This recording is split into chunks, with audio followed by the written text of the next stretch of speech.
Welcome to our channel. Today, we're going to summarize the Canterbury Tales chapters 1 through 13 by Geoffrey Chaucer and Percy Mackay. The Canterbury Tales is a collection of stories told by a diverse group of pilgrims traveling to the shrine of Thomas Becket in Canterbury. Each tale reflects a different aspect of medieval life, exploring themes of love, morality, social class, and human nature. From the idealized chivalry of the knight's tale to the bawdy humor of the miller's tale, and the moral lessons of the partner's tale, these narratives provide a vivid depiction of the complexities and contradictions of medieval society.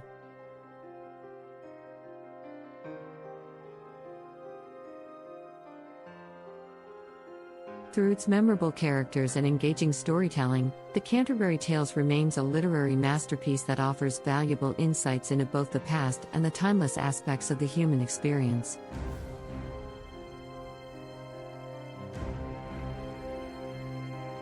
Chapter 1, General Prologue.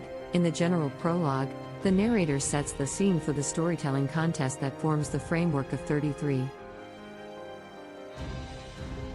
The narrator describes a group of pilgrims, each with their distinct personalities and occupations, who gather at the Tavern in Southwark, London, to embark on a pilgrimage to the shrine of Thomas Becket in Canterbury.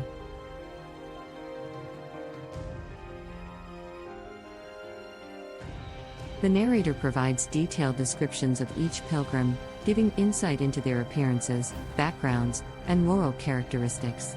This chapter serves as an introduction to the diverse group of pilgrims and sets the stage for the tales they will share. Chapter 2, The Knight's Tale. The Knight's Tale, the first story in the Canterbury Tales, is a tale of chivalry, love, and destiny.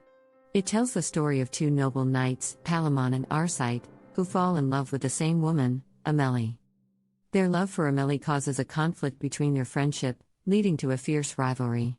The tale explores themes of fate, the nature of love, and the complexities of human relationships. It also portrays the idealized code of chivalry and the honor associated with knighthood.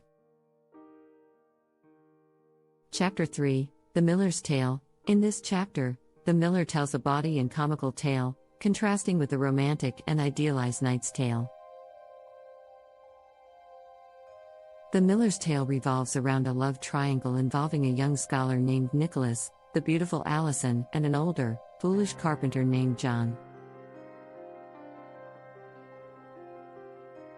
Nicholas and Alison plot to deceive John and engage in a secret affair. The tale is filled with humor, pranks, and elements of farce, satirizing various social classes and poking fun at human folly and lust.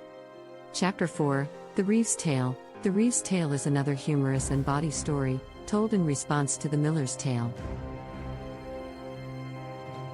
The students engage in trickery and deception, playing pranks on the miller and his wife.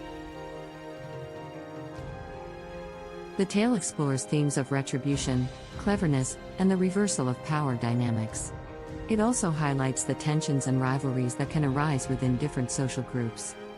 Chapter 5, The Cook's Tale. The Cook's Tale is an unfinished story that follows the Reeve's Tale.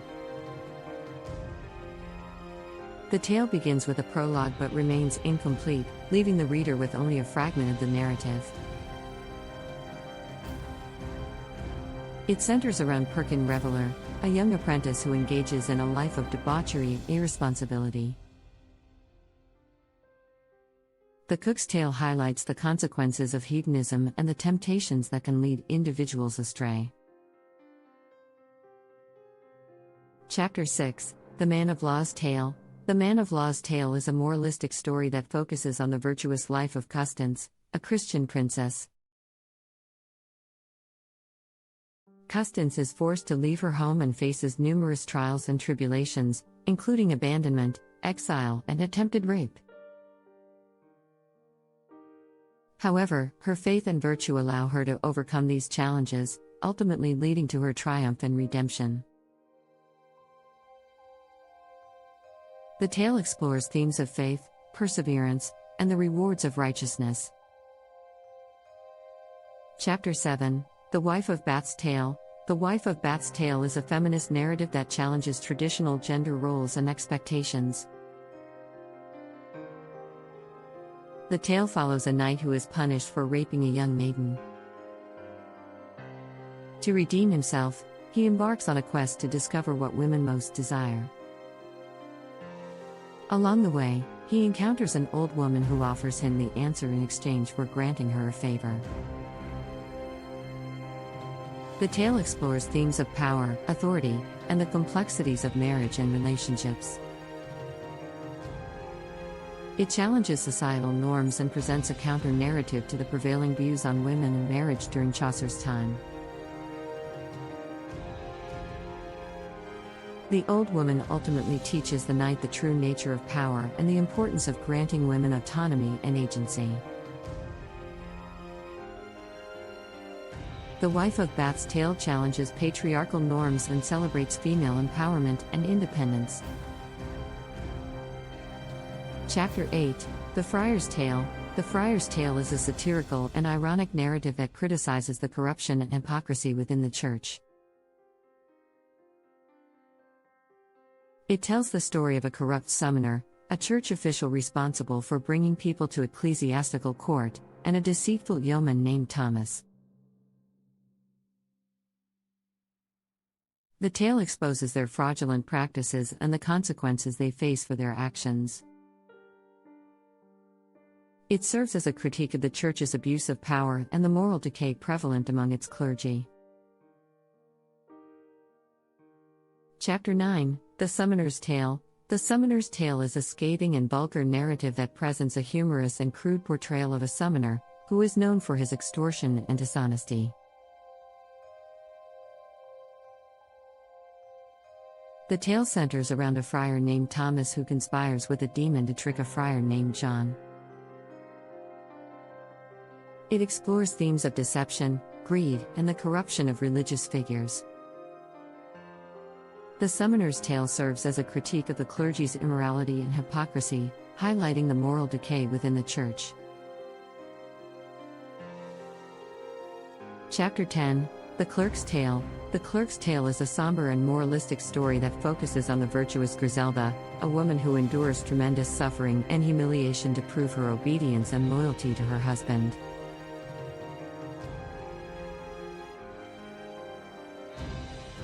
The tale explores themes of patience, endurance, and the submissiveness expected of women during medieval times. It raises questions about the nature of marriage, gender roles, and the limits of human endurance. The Clerk's Tale serves as a contemplation on the complexities of love and the sacrifices one may be asked to make in the name of devotion. Chapter 11, The Merchant's Tale. The Merchant's Tale is a cynical and satirical narrative that critiques the institution of marriage. It follows the aging merchant January, who marries a young woman named May. The tale explores themes of jealousy, infidelity, and the folly of pursuing youth and beauty. It presents a bleak view of marriage and relationships, suggesting that they are often based on deceit and self-interest. The Merchant's Tale challenges the idealized notions of love and matrimony and offers a cynical perspective on human nature. Chapter 12, The Squire's Tale. The Squire's Tale is an incomplete story that showcases the extravagant and fantastical elements of romance and chivalry. It centers around the young and romantic squire, who begins to tell a tale filled with mythical creatures, magical encounters, and quests. However, the tale remains unfinished, leaving the reader with only fragments of a narrative.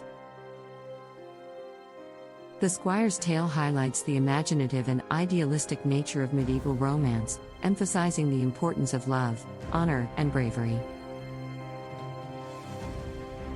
Chapter 13, The Franklin's Tale. The Franklin's Tale is a story of love, fidelity, and honor. It focuses on the virtuous Dorigen and her husband, Arvicus, who exemplify the ideals of a harmonious and equal marriage. The tale explores the complexities of love and the ethical dilemmas faced by its characters. Dorigen is courted by another suitor, Aurelius, who offers to make her husband disappear if she agrees to be with him. The tale delves into themes of loyalty, trust, and the power of forgiveness. The Franklin's Tale presents an idealized vision of love and fidelity, emphasizing the importance of moral choices and steadfastness in relationships. Thanks for watching. To read the full version of the book, click on the link in the description below. Don't forget to subscribe to our channel for similar content.